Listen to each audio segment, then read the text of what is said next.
হজমের সমস্যা যেমন গ্যাস্ট্রিক, পেট ফুলে যাওয়া, ঘন ঘন বুক জ্বালাপোড়া করা, পেট ব্যথা থেকে শুরু করে অস্বস্তি বোধ, যে কোনো সমস্যা হলে আমরা সাথে সাথে একটা গ্যাসের ট্যাবলেট খেয়ে নেই। কিন্তু অনেকেই হয়তো জানেন না, গ্যাসের ওষুধ বেশি দিন একটানা খাওয়ার ফলে অস্টিওপোরোসিস বা হাড় ক্ষয়ের সমস্যা দেখা দেয়। অ্যান্টাসিড নিয়মিত খেলে কিডনিতে পাথরের ঝুঁকি বেড়ে যায়। এমনকি যে কোনো অ্যান্টাসিডই অন্যান্য ওষুধের কার্যক্ষমতায় প্রভাব ফেলতে পারে। যারা প্রয়োজন ছাড়া গ্যাস্ট্রিকের ওষুধ খেয়ে যাচ্ছেন দিনের পর দিন, তাদের ভবিষ্যতে আয়রন, ভিটামিন, ম্যাগনেসিয়ামের অভাব দেখা দেবে। সেই সঙ্গে শরীরে অনেক রোগ জীবাণু প্রবেশের সক্ষমতাও বেড়ে যাবে। তাহলে ওষুধ ছাড়া উপায় কি? কিভাবে দূর হবে এই হজমের সমস্যা? তাই তো উপায় আছে, এমনকি ঘরোয়া অনেক কার্যকরী উপায় আছে যেগুলো আপনি ফলো করলে কখনোই আপনার গ্যাসের সমস্যা হবে না। সেগুলোই জানাবো আজকে।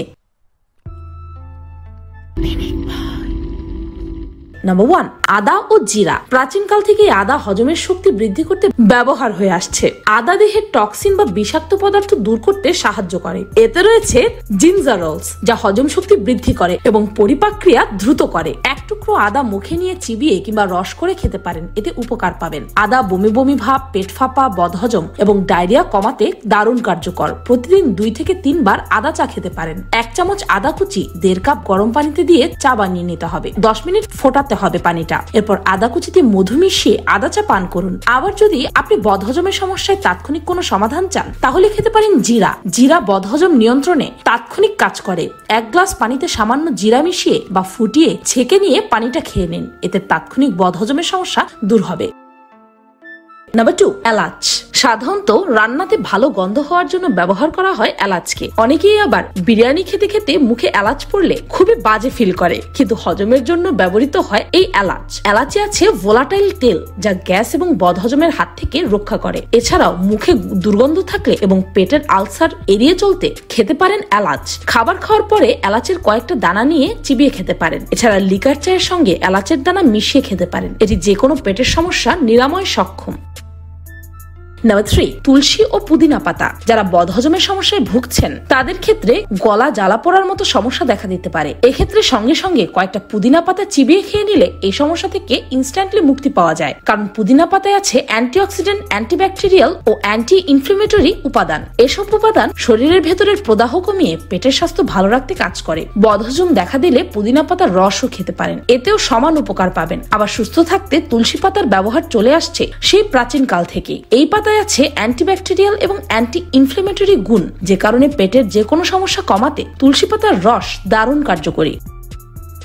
নাম্বার 4, অ্যালোভেরা ও কলা। অ্যালোভেরা পরিপাকতন্ত্রের কার্যকারিতা বৃদ্ধি করে। অ্যালোভেরায় রয়েছে ব্যাকটেরিয়া ও প্রদাহরোধী বৈশিষ্ট্য। এর ফলে এটি পরিপাক নালীর জ্বালা কমায়। 2 চামচ অ্যালোভেরা জেল কমলার জুস বা পানিতে মিশিয়ে নিন। এই মিশ্রণ ব্লেন্ডারে ভালোভাবে ব্লেন্ড করে নিন। খালি পেটে প্রতিদিন সকালে এটা খেতে পারেন। প্রতিদিন খেলে যে আপনি দারুণ ফলাফল পাবেন, এতে কোনো সন্দেহ নেই। এছাড়াও খেতে পারেন কলা। কলায় আছে প্রচুর পরিমাণে পটাশিয়াম, যা প্রাকৃতিক অ্যান্টাসিড। তাই অ্যাসিড রিফ্লেক্সের বিরুদ্ধে এটি প্রতিরোধক হিসেবে কাজ করে। প্রতিদিন একটি করে কলা খেলে আপনার গ্যাসের সমস্যা অনেকটাই কমবে। নাম্বার 5, ডাল ও দারুচিনি। নানা ধরনের ডাল আপনি বাজারে কিনতে পাবেন। বাঙালি রান্নায় ডালের পদ থাকেই। এই ডাল কিন্তু আপনার পেট পরিষ্কার রাখতেও কাজ করে। মসুর ডাল, মটর ডাল, ছোলার ডাল, মটরশুটির ডাল ইত্যাদিতে থাকে পর্যাপ্ত পরিমাণ ফাইবার, যা হজম শক্তি বাড়াতে এবং কোষ্ঠকাঠিন্য দূর করতে সাহায্য করে। তাই পেট পরিষ্কার রাখতে নিয়মিত ডাল খাওয়ার অভ্যাস করুন। এছাড়াও খেতে পারেন দারুচিনি। দারুচিনিতে রয়েছে প্রাকৃতিক অ্যান্টাসিড, যা হজম ক্ষমতার উন্নতি ঘটায়। 8 চা চামচ দারুচিনি গুঁড়া 1 কাপ জলে মিশিয়ে ফুটিয়ে নিন। এরপর ঠান্ডা করে সেটা পান করুন। প্রতিদিন এভাবে 3 বার দারুচিনি মিশ্রিত পানি পান করলেই আরাম পাবেন। এটি কোষ্ঠকাঠিন্য ও গ্যাস দূর করতে সাহায্য করে। নাম্বার 6, পানি খাওয়া। পর্যাপ্ত পানি ছাড়া কোনো খাবারই ভালোভাবে হজম হয় না। তাই খাবার ভালোভাবে হজম করার জন্য পর্যাপ্ত পানি খাওয়া দরকার। পর্যাপ্ত পানির অভাবে হজম শক্তি কমে যায় এবং কোষ্ঠকাঠিন্য সহ পেটের বিভিন্ন সমস্যা দেখা দেয়। দেখবেন যারা পানি কম খায় তাদেরই নানা ধরনের হজমের সমস্যা, গ্যাস্ট্রিক, মুখের দুর্গন্ধের সমস্যা দেখা দেয়। এই সমস্যা সমাধানে চিকিৎসকরা প্রতিদিন অন্তত 2 থেকে 3 লিটার পানি পানের পরামর্শ দেন। যে কোনো ধরনের স্বাস্থ্যকর তরল খাবার পানির ঘাটতি পূরণ করে। তাই শরীরকে হাইড্রেটেড রাখতে হবে পানি ও অন্যান্য তরল খাবার মাধ্যমে। তবে ক্যাফেইন যুক্ত পানীয় যেমন চা, কফি এড়িয়ে চলা উচিত। হজম শক্তি বৃদ্ধি করতে খেতে পারেন শসা, জুকিনি, বাঙ্গি, টমেটো, তরমুজ, স্ট্রবেরি, জাম্বুরা এবং পিচের মতো তাজা ফলমূল ও শাকসবজি। এই ধরনের খাবারগুলো দেহের পানি ঘাটতি পূরণ করে। নাম্বার 7, আঁশযুক্ত খাবার। হজম শক্তি বৃদ্ধির উপায়ের মধ্যে অন্যতম একটি উপায় হচ্ছে আঁশযুক্ত খাবার খাওয়া। হজম শক্তি বৃদ্ধি করতে চাইলে আপনাকে অবশ্যই প্রচুর পরিমাণে আঁশযুক্ত খাবার খেতে হবে, কেননা আঁশযুক্ত খাবার হজম শক্তি বৃদ্ধিতে সহায়তা করে। আঁশযুক্ত খাবারের মধ্যে রয়েছে শিম, বাদাম, শাকসবজি, গোটা শস্য, গমের ভুসি ইত্যাদি। এছাড়াও শাকসবজিতে রয়েছে প্রচুর পরিমাণে আঁশ। হজম শক্তি বৃদ্ধি করতে চাইলে প্রচুর পরিমাণে শাকসবজি খেতে হবে। আঁশযুক্ত খাবার আপনার দেহের পানি শোষণে সাহায্য করবে, যা আপনাকে কোষ্ঠকাঠিন্য থেকেও রক্ষা করবে। তাই হজম শক্তি বৃদ্ধি করার জন্য প্রচুর পরিমাণে শাকসবজি এবং ফলমূল খেতে হবে। নাম্বার 8, শ্বাস প্রশ্বাসের ব্যায়াম। শারীরিক বিভিন্ন ক্রিয়া কতটা ভালোভাবে কাজ করবে তা অনেকটাই নির্ভর করে যে শরীরে পর্যাপ্ত পরিমাণে অক্সিজেনের সরবরাহ আছে কিনা। আর হজম বা শোষণ প্রক্রিয়ার জন্য অক্সিজেনের বিকল্প নেই, সে কারণেই শ্বাস প্রশ্বাসের ব্যায়াম করাটা অত্যন্ত জরুরি। নাক দিয়ে লম্বা করে শ্বাস নিয়ে মুখ দিয়ে লম্বা করে শ্বাস ছাড়লে দেহে অক্সিজেনের সরবরাহ বাড়ে, এ কারণে হজম শক্তিও বেড়ে যায়। নাম্বার 9, সঠিক সময়ে খাওয়া দাওয়া। প্রতিদিন একটা নির্দিষ্ট রুটিন মেনেই খাওয়া দাওয়া করবেন। অনিয়মিত খাওয়া দাওয়া পেটে বিভিন্ন সমস্যা সৃষ্টি করে। কখনোই ইচ্ছার বিরুদ্ধে খাবেন না। পেট খালি থাকলে প্রয়োজন মতো খাবেন। পেট ভরে গেলে খাওয়া সেখানেই বন্ধ করে দিন। ক্ষুধা নিয়ে বেশিক্ষণ থাকলে এবং অতিরিক্ত খাওয়ার ফলে হজম শক্তি কমে যায়, গ্যাস, বদহজম এবং পেট ফাঁপা হয়। 3 বেলা খাওয়ার মধ্যে কমপক্ষে 6 ঘন্টা করে বিরতি রাখতে হবে। প্রতিদিন এক সময়ে খাবেন, একদিন এক সময়ে আরেকদিন অন্য সময় খাবেন না। রাতের খাবারটা কখনোই বেশি দেরিতে খাবেন না। দেরিতে খেলে খাওয়ার সাথে সাথে ঘুমাতে হবে, তাতে পাকস্থলী খাবার হজম করার সময় পাবে না। রাতের খাবার সন্ধ্যা 7:30 থেকে 8:30টার মধ্যে খেয়ে ফেলা উচিত। গভীর রাতে খাবার খাওয়া যাবে না, আর খেয়েই শুয়ে পড়া যাবে না। তাই ঘুমানোর 2 ঘন্টা আগে রাতের খাবার খান। তাছাড়াও রাতে সব ধরনের খাবার খাওয়া যায় না। খুব সিলেক্টিভ খাবার রাতে খেলে তবেই আপনি হজমের সমস্যার সমাধান পাবেন। রাতের বেলা ডিনারে কি কি খাওয়া উচিত তা নিয়ে পিনিক পায়ের একটি ভিডিও আছে, সেই ভিডিওটির লিংক এই ভিডিওর ডেসক্রিপশন ও ফার্স্ট কমেন্টে পেয়ে যাবেন। নাম্বার 10, হাঁটতে হবে ধীরে ধীরে। হাঁটার থেকে উপকারী ও সহজ ব্যায়াম আর নেই, তাই বিশেষজ্ঞরা সবাইকে হাঁটতে বলেন। তবে গ্যাস বা পেট ফাঁপার সমস্যা কমাতে চাইলে আপনাকে হাঁটতে হবে আস্তে ধীরে। সেক্ষেত্রে খাওয়ার পর 30 থেকে 40 মিনিট ধীর গতিতে হাঁটুন, এতে সমস্যা অনেকটাই কমে যেতে পারে। এর মাধ্যমে পেট তো ভালো থাকবেই, পাশাপাশি শক্ত হবে হাড়ও। নাম্বার 11, কেমিক্যাল যুক্ত টুথপেস্ট।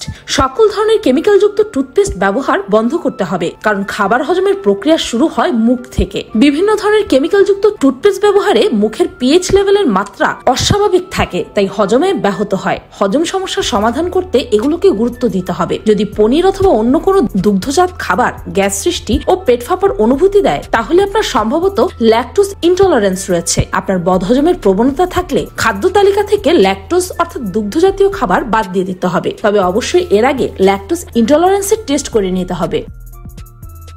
নাম্বার 12, খাবারে খেয়াল রাখতে হবে কিছু জিনিস। হজম শক্তি সবল করতে ও গ্যাস্ট্রিকের সমস্যা থেকে মুক্তি পেতে হলে খাবারের প্রকারটা বুঝতে হবে। যেমন খাবারে যদি শাক থাকে তাহলে সেটি অবশ্যই অল্প তেল দিয়ে রান্না করতে হবে। আবার মাংস জাতীয় কিছু খেলে সাথে যেন লেবু থাকে সেটা খেয়াল রাখতে হবে। এছাড়াও প্রতিবার খাওয়া শেষ করে অল্প পরিমাণ লেবু পানি খেলে সেটা হজমের ক্ষেত্রে খুব ভালোভাবে কাজ করে। এছাড়াও খাবার খাওয়া শুরু করার আগে জিভে অল্প একটু লবণ স্পর্শ করিয়ে খাবার শুরু করলে সেটিও হজমে সাহায্য করে। এছাড়াও পেটে থাকা ব্যাকটেরিয়া বা হজম প্রক্রিয়াকে দ্রুততর করে সেই ধরনের খাবার বেশি খাওয়া যেতে পারে। প্রাকৃতিকভাবে এই ব্যাকটেরিয়ার সবচেয়ে ভালো উৎস হচ্ছে টক দই, তাই দিনের কোনো একটা সময় 150 থেকে 200 ml দই খাওয়া যেতে পারে। আবার খাওয়ার সাথে সাথে পানি খেয়ে ফেলবেন না যেন। খাবার খাওয়ার 30 থেকে 40 মিনিট পর পানি খেতে হবে। অনেকে আছেন যারা খাবারের পর গোসল করেন, এটাও কিন্তু হজমের সমস্যার অন্যতম কারণ। তাই সবসময় খাবার খাওয়ার আগেই গোসল সেরে ফেলবেন। আবার দুধের সাথে ফল খাওয়ায় খাবার খাওয়ার পরপরই চা খাওয়া এবং চায়ের সাথে লবণাক্ত কিছু খেলেও হজমের সমস্যা হয়, তাই এসব জিনিসও মাথায় রাখতে হবে।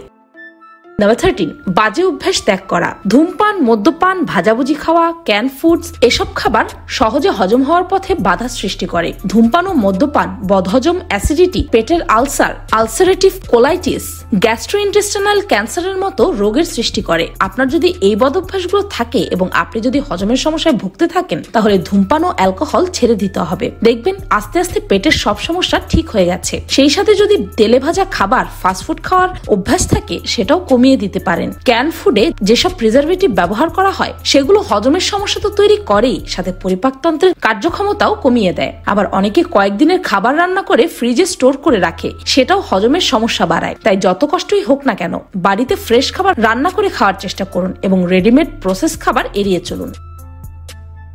নাম্বার 14, মানসিক চাপ নিয়ন্ত্রণ। মানসিক চাপ শুধু মানসিকভাবেই ক্ষতিগ্রস্ত করে না, মানসিক চাপের কারণে নানা রকম শারীরিক সমস্যাও সৃষ্টি হয়। মানসিক চাপ হজম শক্তিতে প্রভাব ফেলে। ডায়রিয়া, আলসার, কোষ্ঠকাঠিন্য ও আইবিএস পেটের রোগ হলেও এই রোগগুলো সরাসরি মানসিক চাপের সাথে সম্পৃক্ত।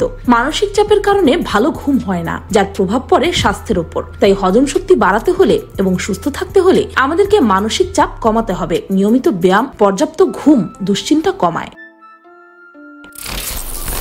শরীরের বেশিরভাগ সমস্যা কিন্তু আমরা নিজেরাই সৃষ্টি করি। যদি একটু খেয়াল করে সবকিছু মেনটেন করা যায় তাহলে দেখা যাবে অনেক সমস্যা আমরা নিজেরাই সমাধান করে ফেলেছি। তাছাড়া একটা কথা আছে না, পেট ঠান্ডা তো সব ঠান্ডা। তাই আজ থেকে নিজেই নিজের লাইফস্টাইল ঠিক করার চেষ্টা করুন, যেন ভবিষ্যতে বড় কোনো সমস্যায় পড়তে না হয়। ভিডিওটি ভালো লাগলে আপনার ফ্রেন্ডস এন্ড ফ্যামিলির সাথে শেয়ার করে তাদেরকেও গ্যাসের সমস্যার সমাধান জানিয়ে দিন। আর পিনিকপা চ্যানেলকে সাবস্ক্রাইব করে বেল আইকনে অল নোটিফিকেশন অন করতে ভুলবেন না। জানো আমি ফাল্গুনি। আজকের মতো পর্যন্তই, দেখা হচ্ছে পরের ভিডিওতে।